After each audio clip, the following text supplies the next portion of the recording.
تو میری رسالت کو نہیں مانتے تو علی بتائے گا کہ میں اور رسول ہوں یا نہیں ہوں. تو یہ لہجہ ہے. لیکن مولا علی کے زمانے میں، پہلے حکومتوں میں، پھر مولا علی کے زمانے میں، پھر ائمہ اہل بیت کے زمانے میں مسلسل انکار آج بھی ہو رہا ہے. یہ خاکے کیا ہے، یہ کارٹون کیا ہے، یہ توہینیں کیا ہے، یہ بڑی بڑی تقریریں، کتابیں. ابھی پچھلے 2 سال پہلے نبی کے خلاف کتاب لکھی گئی لندن کے اندر، اور مسلسل ہر سال کوئی نہ کوئی ہمیں شوشہ نظر آتا ہے، ہمیں کوئی نہ کوئی پھلجھڑی نظر آتی ہے، ہمیں کوئی نہ کوئی جو ہے وہ ایک عنوان نبی کی رسالت کے خلاف. تو یہ جو آیت کہہ رہی ہے کہ کہتے ہیں اور کہتے رہیں گے، یعنی نبی کے زمانے میں بھی انکار ہوا، خلفاء اور حکومتوں میں انکار ہوا، مولا علی کے زمانے میں انکار ہوا، امام عسکری کے زمانے میں بہت بڑا واقعہ گزرا. ایک حد تک مسلمان عالم نے ارتداد اختیار کیا اور قرآن کا اور نبی کا منکر ہو گیا، اور پھر جواب دیا تو امام عسکری نے جواب دیا. اور ائمہ اہل بیت، امام رضا کے زمانے میں واقعات گزرے، امام علی نقی کے زمانے میں خالق اور مخلوق قرآن ہونے پر ایک بحث رہی. تو اگر ہم تاریخ دیکھیں تو نبی کا انکار اور قرآن کا انکار ہر زمانے میں ہوتا ہے، اور آج بھی ہو رہا ہے، اور ظاہر آئندہ بھی ہوگا. اور قرآن نے تو پہلے کہہ دیا تھا کہ کفر، جنہوں نے کفر اختیار کیا وہ کہتے ہیں اور کہتے رہیں گے. تو جب کہتے ہیں اور کہتے رہیں گے تو نبی کی رسالت پر گواہ اللہ اور وہ جس کے پاس مکمل کتاب کا علم ہے. تو جب تک انکار ہوتا رہے گا اللہ بھی گواہی کے لیے رہے گا اور ایک عالم کتاب بھی رہے گا. آج کے زمانے میں عالم کتاب کو امام مہدی کہتے ہیں. لبیک یا مہدی، لبیک یا مہدی، ماشاءاللہ. محمد آل محمد بلند سلامات. ہر زمانے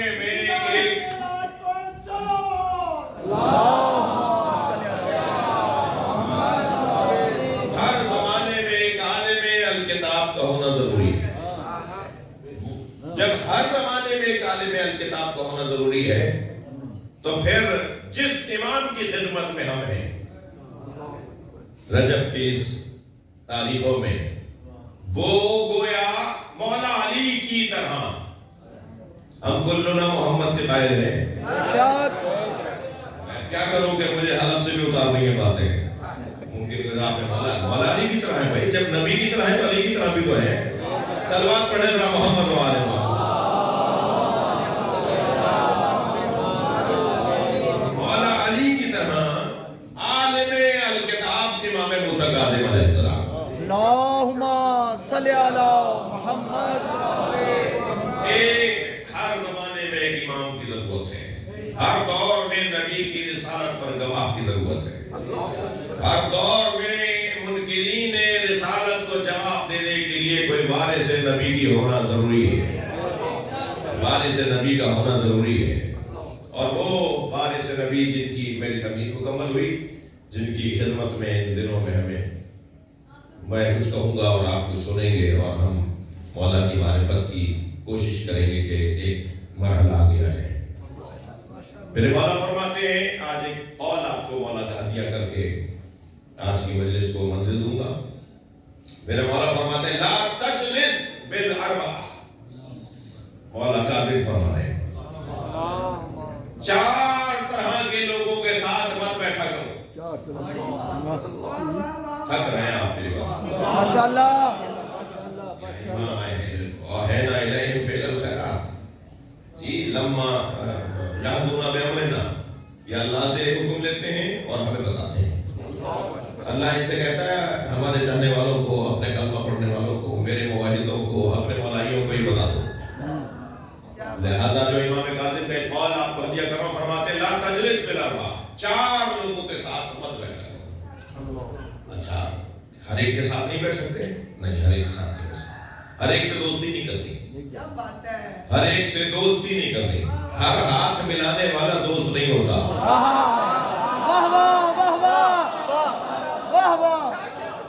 ائمہ اہل بیت کے چاہنے والوں کا انداز ہی کچھ اور ہوتا ہے. ہماری چال بتاتی ہے کہ حیدری جا رہا ہے.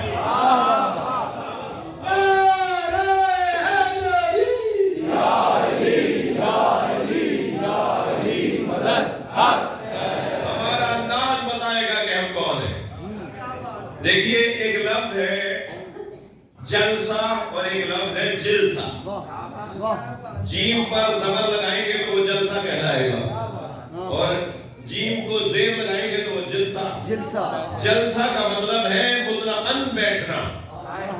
ہر بیٹھنے والے کو کہتے ہیں یہ جلوس کی کیفیت میں ہے۔ جلوس ہمارے ہاں تو جلوس اردو میں پیدل چلنے کو کہتے ہیں نا، عربی میں بیٹھنے کو کہتے ہیں۔ تو جلسہ یعنی جہاں جلسہ ہو رہا ہو، جہاں لوگ بہت سارے بیٹھے ہوں۔ لیکن جلسہ ہر بیٹھنے والے کو، ہر بیٹھک کو نہیں کہتے۔ جلسہ ہر جلسے کو نہیں کہتے۔ جلسہ ایک خاص نوعیت، ایک خاص کیفیت، ایک خاص روش کے ساتھ بیٹھنے والے کو کہتے ہیں۔ سیرہ اور سیرہ، ہم کہتے ہیں سیرت نبی، سیرت ائمہ، یہ سیرت ائمہ کیوں نہیں کہتے؟ لفظ و سیرت بھی ٹھیک ہے، لفظ سیرت بھی ٹھیک ہے، مگر ہم کہتے ہیں سیرت نہیں، سیرت۔ سیرت ہر زندگی کو کہتے ہیں، ہر شخص کی زندگی ایک سیرت رکھتی ہے، سیر رکھتی ہے، ایک روانی رکھتی ہے، ایک دورانیہ رکھتی ہے۔ لیکن سیرت ایک خاص انداز کی زندگی،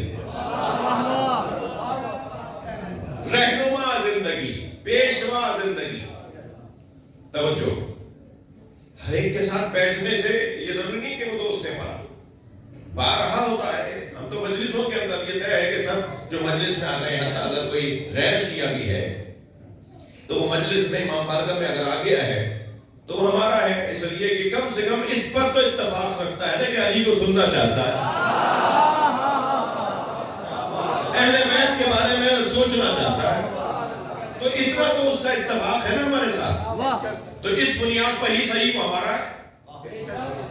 اسی لیے ہم مسجدوں میں مجلسیں نہیں کرتے، ہم مسجدوں میں مجلسیں نہیں کرتے، امام بارگاہ علیحدہ بناتے ہیں۔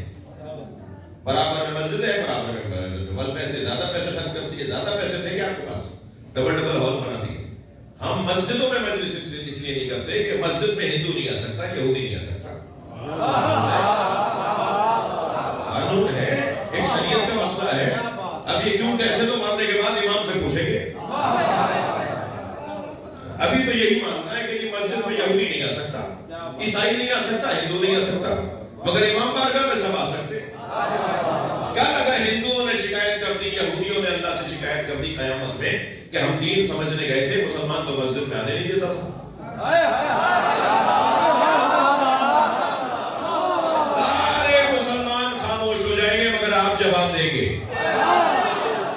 یا اللہ ہم نے مسجد کے برابر میں امام بارگاہ بنایا ہے، اس لیے تھا یہ حسین کا خیمہ ہے، ہر آنے والے حر کے لیے کھلا ہوا ہے۔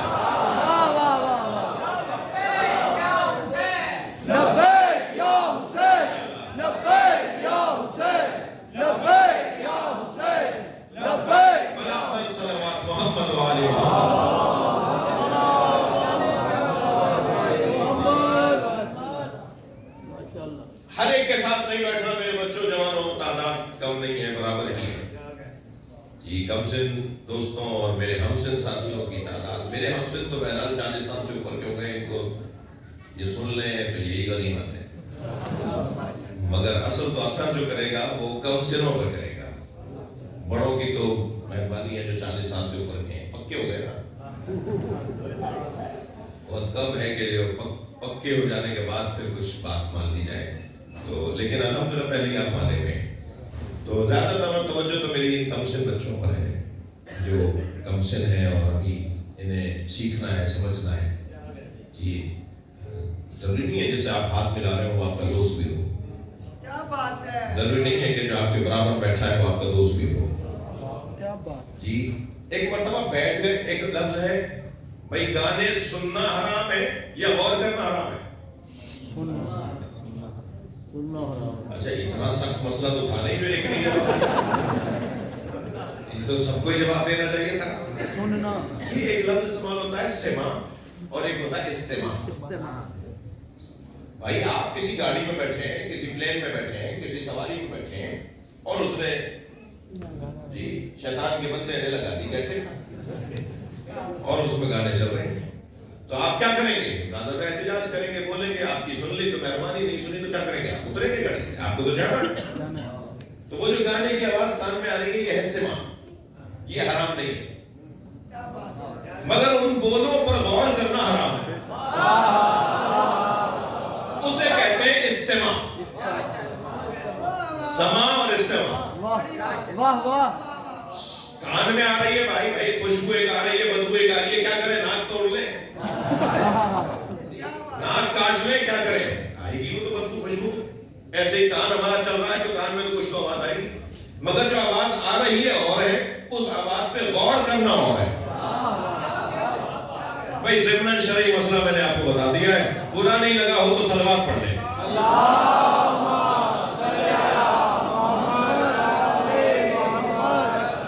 اس پہ غور کرنا, اس پہ توجہ کرنا اور معلومات ساتھ ساتھ گنگنانا بھی شروع کرتے ہیں. اور برابر والے سے پوچھ رہے ہیں یہ کس نے لکھا ہے اور یہ کہاں پہلے گایا گیا, اور معلوم ہو اس کا پورا شجرہ ہی کھول دیا. یہ جو ہے یہاں, یعنی اس گانے پر غور کر کے اس پہ تبصرے بھی شروع کر دینا, اس کے بعد والے مصرے کو پہلے سے بتا دینا کہ آپ یہ گائے گی, تو یہ حرام ہے. سما اور استماع. برابر میں کوئی آ کے بیٹھ گیا تو بھائی آپ کیا کر لیں گے؟ میں نے پہلے واضح کر دیا, مجلس کی بات نہیں ہوتی. کسی سواری میں کسی بھی جگہ تو ساتھ بیٹھنے والا دوست نہیں ہوتا, ہاتھ ملانے والا دوست نہیں ہوتا. وہ جس کے ساتھ بیٹھنے کا دل کرے, وہ جس سے ہاتھ ملا کے دل ملے, اس کے لیے ائمہ فرمانے لا تجلس بالاربع. 4 طرح کے لوگ, میرے مولا ائمہ نہیں, سارے ائمہ نہیں, یہ امام موسیٰ کاظم کی حدیث, ان کے ایام ہے. میں جو ایک حدیث آج آپ کو عطیہ کرنے آیا ہوں جی, 4 طرح کے لوگوں کے ساتھ نہیں بیٹھا. اچھا تھک تو نہیں رہے آپ؟ جو میرے وزیر باہر کھڑے ہوئے ہیں, دروازے پہ کھڑے ہیں, وہاں سے اگر کوئی صلوات کے نعرے کی آواز آئے,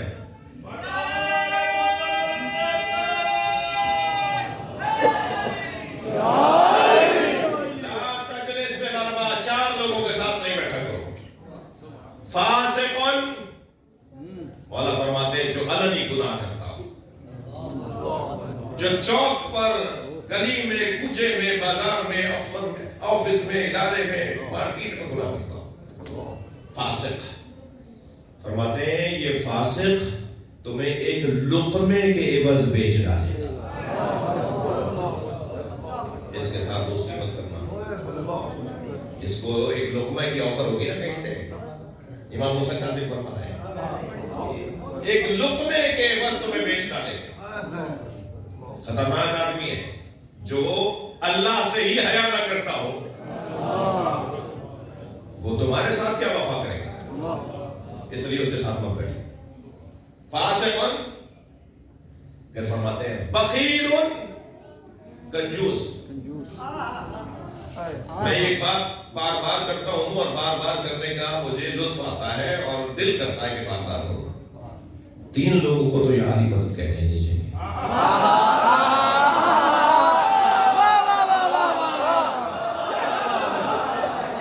لاہور میں وہ بھی موچی دروازے مجلس ہو رہی ہے,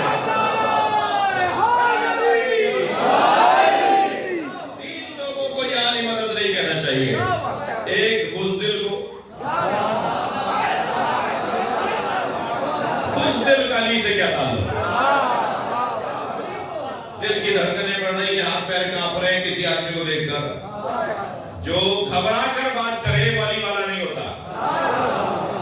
جو لوگوں سے ڈر جاتا ہو, اور خاص طور پہ ظالموں سے ڈر جاتا ہو, وہ علی والا نہیں ہوتا. بزدل سے کوئی تعلق مولا علی کا نہیں ہے. مولا علی کا نام تو شجاعت آور ہے. کیا کہنا ہے؟ جی کہنے لگے میرا پوتا روزانہ صبح شام بھاگتے دوڑتے اچھلتے کودتے آواز لگاتا ہے یا علی یا علی. آپ کے یہاں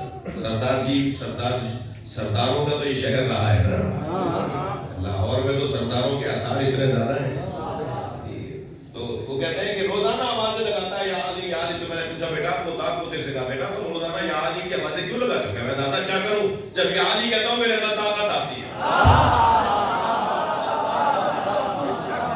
علی مولا کا نام شجاعت آور ہے, بہادری کو لے کر آتا ہے. تو بزدلوں کا کام علی سے نہیں ہے. دوسرا وہ بندہ جسے یہ عالی مدد کہنے سے پہلے 6 دفعہ سوچنا چاہیے, وہ ہے تنگ نظر, گھٹے میں دماغ والا, چھوٹی سوچ والا. یہ ہمارا نہیں ہے, یہ ان کا ہے, یہ غیر, یہ فلاں فلاں, اور پہ اتنی تنگ نظریاں، اتنی فصیلیں جی. وہ پنجابی ہے تو وہ سندھی ہے تو وہ پٹھان ہے، اور نیچے آ جاتے ہیں. سادات میں ایک آزمی ہے تو یہ بخاری ہے، یہ زیدی ہے تو یہ تقوی ہے. وہ پنجابی ہے، وہ بٹوال بٹ برادران کا امام بارگاہ ہے تو یہ آپ بتا دیجیے کس کا؟ یہ شیخوں کا امام بارگاہ ہے. وہ بریلویوں کی مسجد تو یہ دیوبندیوں کی جی. وہ سلفیوں کی مسجد تو یہ حدیث کی. مسجدوں میں اللہ نہیں ملتا، امام بارگاہوں میں حسین نہیں ملتے. تنگ نظری نہیں، ٹوٹا ہوا دماغ یہ علی والوں کا کام نہیں. علی والے تو دل بڑا رکھتے ہیں، سوچ بڑی رکھتے ہیں، سب کے لیے دروازہ کھلا رکھتے ہیں. کمزور جو لوگ ہوتے ہیں نا وہ منہ چھپاتے ہیں اور منہ موڑتے ہیں، لیکن جن کے ہاں نظریہ پایا جاتا ہو وہ دروازہ کھلا رکھتے ہیں. آؤ ہم تو بلانا چاہ رہے تھے تمہیں. تو دوسرا بندہ جسے 6 دفعہ سوچنا چاہیے وہ ہے تنگ نظر، اور تیسرا بندہ جسے مولا علی کا نام لینے سے پہلے سوچنا چاہیے وہ ہے بخیل، کنجوس. کنجوس کا علی سے کوئی تعلق نہیں. بٹن کرتے میں، مائچے پھٹے میں، کالا ادھرا ہوا ہے، چپل 2 رنگی پہنی ہے. کون ہے؟ موچی دروازے میں ان کی 5 دکانیں ہیں.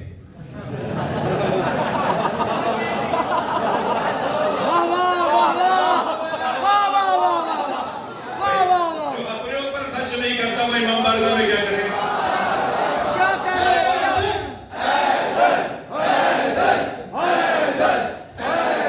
پہلے بندے سے لے کے آخری بندے تک دونوں ہاتھ بلند کر کے نعرے حیدری. کیا کہنے واہ واہ. بخیل مولا کاظم فرما رہے ہیں، مولا امام موسیٰ کاظم علیہ السلام فرما رہے ہیں لا تجلس، خبردار اس کے ساتھ مت بیٹھو جو بخیل ہو. کیوں نہ بیٹھو؟ کس کے ساتھ؟ پہلا کون تھا؟ فاسق.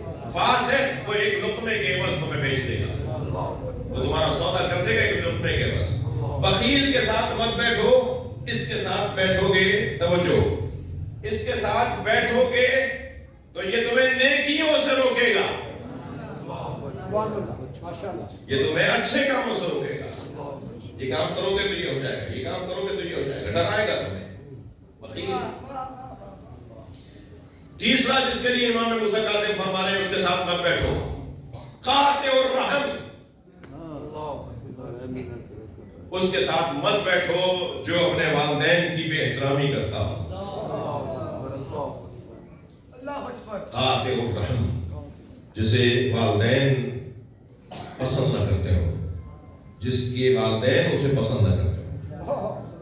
والدین سے بے ادب، بدتمیز، والدین کی توہین کرنے والے کے ساتھ نہ بیٹھو. اب دلیل بھی تو لینا، امام نے خود دلیل دی ہے. فرمایا قاطع الرحم کے ساتھ مت بیٹھو. والدین جس سے ناراض رہتے ہیں اس کے ساتھ دوستی مت کرو. کہہ دو کہ میں تم سے دوستی نہیں کروں گا، تمہارے والد تم سے ناراض ہے، تمہاری ماں تم سے ناراض ہے، میری آج سے تمہاری دوستی ختم. امام فرماتے ہیں اس لیے نہیں بیٹھو، اس لیے کہ یہ اللہ کے نزدیک ملعون ہے، اس پر اللہ کی لعنت ہے. کہیں ایسا نہ ہو اس لعنت کا اثر تم پر بھی ہو جائے.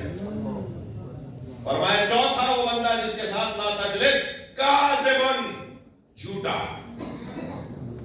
جھوٹ بولنے والے سے دوستی تھک رہے ہیں آپ. جھوٹ بولنے والے سے دوستی مت کرو، اس کے ساتھ مت بیٹھو.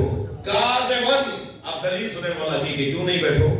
امام فرما رہے ہیں جھوٹے کے ساتھ بیٹھو، اس لیے کہ یہ سراب مانند ہے، تمہیں دکھائے گا کچھ اور، ہوگا کچھ اور. ہمارے ساتھ دھوکہ کرے گا. یہ کسراب، کاذبن کسراب. کاذب جھوٹ بولنے والا سراب کی طرح ہے. سراب میرے بچوں، ہم روڈ پہ جب دور دیکھتے ہیں تو پانی نظر آتا ہے، ہائی وے پر، موٹر وے پر. ہم قریب جاتے ہیں تو پانی نہیں، خشکی ہوتی ہے، پھر اور پانی نظر آتا ہے. ہماری آنکھوں کا دھوکہ ہو رہا ہے. باقاعدہ ہمیں نہر سی اور بڑا تالاب سا نظر آ رہا ہے، آنکھیں ہماری کہہ رہی ہوتی پانی ہے. وہ سراب ہوتا ہے، وہ حقیقت نہیں ہوتی. جی سراب.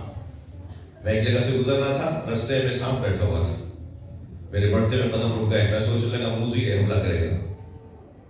کھڑا سوچ رہا تھا کہ لوگوں نے تبصرے شروع کر دیے, دیکھو مولانا کو بڑی شجاعت کی باتیں کرتے ہیں, سانپ سے ڈر رہے ہیں. اب میں سوچنے لگا میں ان کے چڑھانے میں آؤں یا عقل مندی کا ثبوت. جہاں بہت سارے لوگ چڑھا کے غائب بھی ہو جاتے ہیں. صرف حضرت مسلم کے ساتھ تو کوفہ نہیں ہے, ہمارے تو ہر شہر میں کوفہ ہے. تو ابھی میں کھڑا سوچ رہا تھا کہ کیا کروں, آگے سانپ ہے اور یہ کہہ رہے ہیں کہ صاحب یہ ڈر رہے ہیں, دیکھو مولانا کو کیسے ڈر رہا ہے. اب میں سوچنے لگا کیا کروں, تو یہ چھوٹا سا بچہ میرے برابر میں آ کے کھڑا ہوا اور کہنے لگا مولانا یہ پلاسٹک کا سانپ ہے. جیسے مجھے پتا چلا پلاسٹک کا ہے تو میں نے اسی پر پیر رکھا, اسے کچلتا ہوا چلا گیا. معلوم یہ ہوا جب حقائق روشن ہو جاتے ہیں تو اقدامات بھی بدل جاتے ہیں. بھائی تھکے نہیں بیٹھے تو جملہ دیا کر رہا ہوں. ساری دنیا جس یزید سے ڈرتی تھی, حسین اس کی حقیقت کو جانتے تھے. سلامات پڑھیں محمد و آل محمد.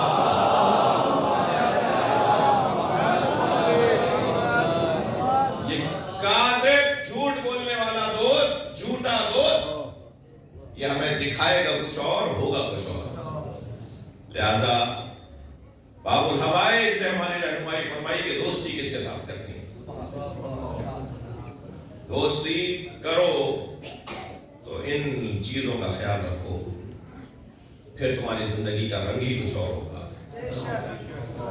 شاید کوئی یہ کہے مولانا ملیں گے کہاں ایسے لوگ, تو شاید یہی سوچ ہمیں ایسا بنانے پر آمادہ کرے کہ ہم خود ایسے ہو جائیں تو پھر سبھی ایسے ہو جائیں گے.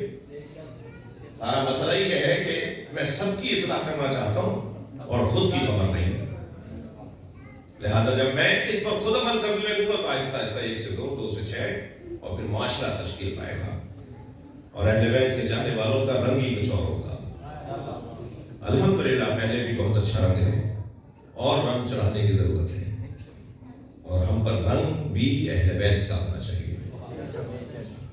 اہل بیت کے رنگوں میں سے ایک رنگ یہ ہے کہ ایسے جیو جیسے وہ چاہتے ہیں. اگرچہ نظر و نیاز کی رات ہے, اسی لیے میں صرف 2 جملے مسائل پہ پڑھوں گا, اور کل سے کیونکہ شب بدل جائے گی تو پھر نسبتاً دورانیہ پڑھائیں گے مسائل کا. چلیے کچھ دیر کے لیے اپنے ذہنوں کو شام لے چلیے. 15 رجب گزری ہے, جناب زینب کی شہادت کا. ثانیہ زہرا شام میں کیسے آئیں, کیا ہوا, یہ تو شام سے رہائی پا کر مدینے چلی گئی تھی, شام کیسے آ گئی. سلام ہو علی کے بچوں پر, خاص طور پر علی کی زینب بیٹی پر, جنہوں نے 27 سفر کی ہیں زندگی میں. کچھ بابا کے زمانے میں, کچھ بھائی حسن کے زمانے میں, کچھ بھائی حسین کے زمانے میں, اور جیسا سفر بی بی نے کربلا سے کوفہ, کوفہ سے شام کیا ہے, ایسا سفر کبھی نہیں کیا. وہ کوفہ کی راہیں کہ جب چھتوں سے صدقے کی کھجوریں پھینکی جا رہی تھی, ایک بچے نے ایک دانہ اٹھا لیا تو دور سے آواز دے کر کہا صدقہ تو علینا حرام. بچے نے واپس وہ دانہ اس ظرف میں رکھ دیا جس ظرف سے وہ دانہ اٹھایا تھا. ہم پہ صدقہ حرام ہے, بچے کو یاد دلایا. تو جو صدقہ دینے آئی تھی نا, وہ بی بی کے قریب آ کے کہتی ہے صدقہ تو اہل بیت پہ حرام ہے. آپ کو تو اہل بیت کو پہچانتی ہے. عزیزانو, ایسے میں یعنی جب مصیبت میں ہو کوئی اور اسے کوئی جاننے والا مل جائے تو ایک مرتبہ دل کرتا ہے کہ اس سے لپٹ کے روئے. بیوی نے